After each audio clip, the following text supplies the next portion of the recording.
Mark Ellis is a comedian and contributing editor for Rotten Tomatoes. He's currently the host of the Rotten Tomatoes series Versus and co-hosts the Rotten Tomatoes is Wrong podcast and can be seen co-hosting the sports entertainment phenomenon Movie Trivia Schmodown, which I urge you guys to check out on YouTube. It's a lot of fun. Hey, Mark is here to guide us through the best baseball content to watch. Mark, we appreciate the time. Hey, let's start with the show. What you think is the best morning show, best baseball morning show to watch?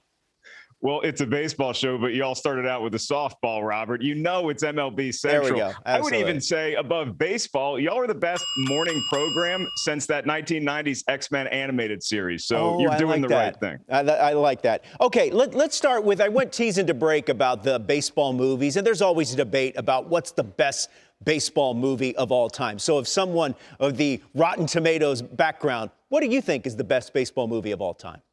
Well, that's the beauty of this genre, is that you can debate with your friends, your family, and within my own head, there's just a constant battle raging on. And so as y'all teased when you went to break, Field of Dreams is probably my favorite baseball movie of all time. However, I think the greatest baseball movie combines that touchy-feely nostalgia of Field of Dreams, of The Sandlot, and then you also intimated Major League might be a contender, which I agree. So if you want the humor of Major League and you want that other nostalgia, you combine it all into the great 79% fresh in the tomato meter, A League of Their Own. It's got everything you want. Yeah, it's got a little bit, it's got some drama, it's got some touching moments. Of course, it's got great comedic actors and great comedy in there. Hey, what do you think is the most overrated baseball movie? So this is the one I always get in trouble for. And let me preface this by saying that there's great baseball movies and then there's okay baseball movies with great moments. That is the case with The Natural. Here comes the hate. I knew you were going to say that. I knew it. Yeah. Here it comes. Here's the thing, is that I love the end. The end, I get swept up with it. We're hitting a baseball out of the park. We're shattering the lights. It is a beautiful all-time moment. I get chills just describing it. But leading up to that, I just don't really feel a lot of connection with any of the characters other than Wilford Brimley. He's the star of that movie as far as I'm concerned. And plus, I think it doesn't help that Robert Redford was like 50. You know, are we to believe that he's this rookie? I know he's spent time away from the game, but, I mean, he's kind of old to be playing this role, just in my opinion. Yeah, it was a little like those 90210 kids when they were all like 35 when they were going to high school. A 2-hour, 20-minute run time for the movie, they could easily cut 20 minutes of that, and we'd still be fine.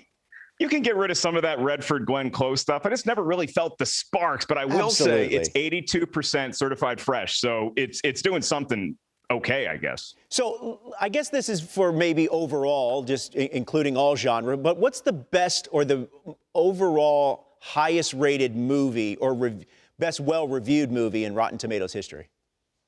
The best reviewed movie, there's a few that have made it to the legendary 100% club. That would be your Toy Stories, your Toy Story 2s of the world. The Terminator, the original 1984, is actually 100%.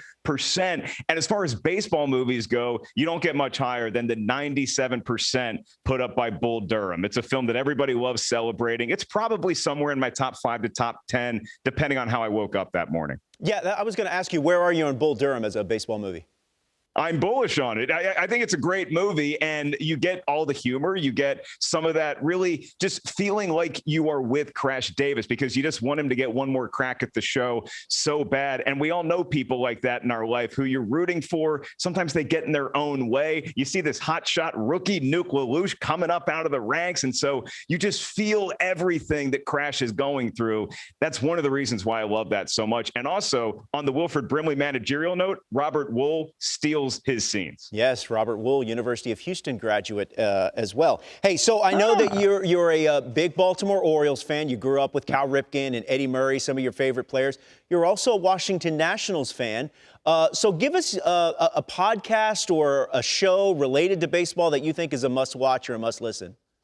All right. Well, I actually had the pleasure of doing the Orioles local broadcast not too long ago. So definitely, if you're an O's fan or you're like me and you're on the West Coast and you want to feel some of those East Coast vibes, definitely check out the Orioles Talk podcast.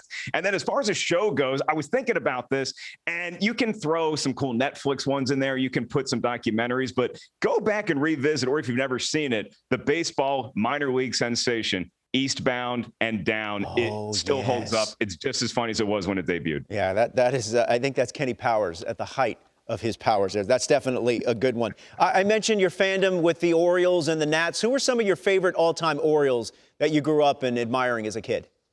You got to love the work ethic and to just put your head down and go to work mentality every day that Cal Ripken Jr. had. But the first player, really my first sports hero, was Eddie Murray. I remember being on my dad's shoulders. I was just a little kid, probably 3 or 4. It's one of my first memories being at Memorial Stadium, sold out crowd, and the whole place is chanting, Eddie. Eddie, he hits one out of the park, and I just will never forget that moment. I loved Eddie Murray. Mickey Tettleton, another one of my favorites, and he validated my desire to eat Fruit Loops every day for breakfast. I like that. Hey, speaking of movies, Turner Classic Movies is running a promotion all month. They're calling it Movie Roberts. So great movies involving actors named Robert, including the aforementioned Robert Redford. However, Mark, noticeably absent is this Robert. Yours truly, because I, too, was in a movie. I was in the movie version of Friday Night Lights. I'm sure you remember it fondly.